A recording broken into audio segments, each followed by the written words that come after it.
And as we were talking about the BJP's allegations of their people being beaten up, the TMC has now alleged, and breaking news coming in, that crude bomb has been hurled at 114 booth in Minakhan. Incident of violence at this booth. In fact, Indian Secular Front cadre have allegedly thrown crude bombs at the booth.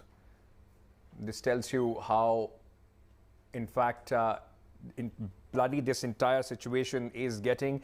Battle in Bengal, which is now entering, in fact, has crossed the halfway mark, the fifth phase of polling today.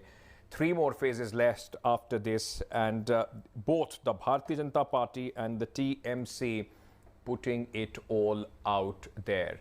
Polumi Saha, my colleague, joining us with more details on this. Polumi, something that has always been feared in West Bengal, and in every phase there have been incidents of violence which has marred the polling. This one now, crude bomb being in fact alleged by the TMC, has been thrown by the ISF workers at a booth.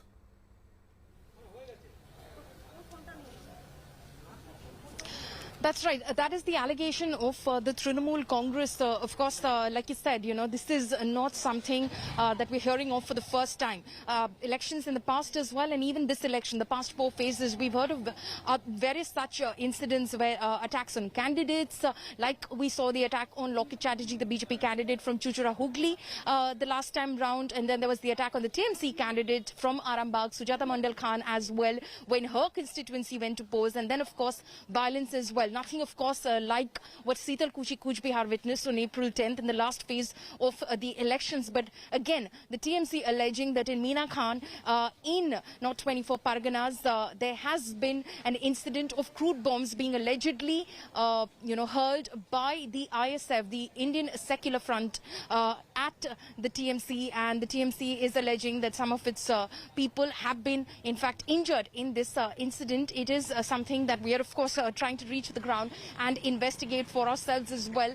But like you did point out, reports of this nature, reports of such incidents have been pretty common in these elections. Very unfortunate, but to a large extent, in comparison, Ankit, to past elections, what we've noticed that to a large extent, except for that incident in Seetal Kuchi Kuch Bihar, the forces on the ground, both the police and the central forces, have been able to ensure that much of it passes off smoothly in terms of the voters being brave enough to come out and cast their ballot, as can be seen in the numbers behind me here in Kalyani Assembly seat in Nadia district.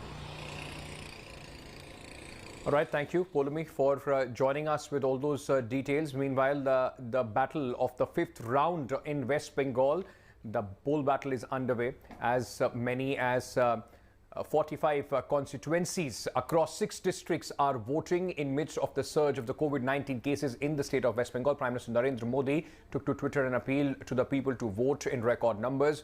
There are 6 districts going to polls that will seal the fate of over 300 candidates. Actor Aditi Munshi is the TMC face from Rajarhat, while former Minister Madan Mitra is contesting polls from Kamrahati.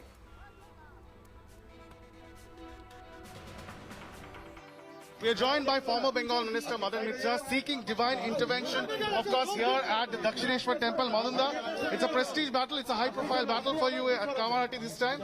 I believe in divine power. I believe in the power of the people, so far the democracy is concerned. But now all orders are being issued only for BJP, that they can carry arms, they can take up outsiders, they can throw bombs, no problem. We want peaceful, we want peaceful voting, polling, and that has been started. And the main power in the democracy is the power of the people. By the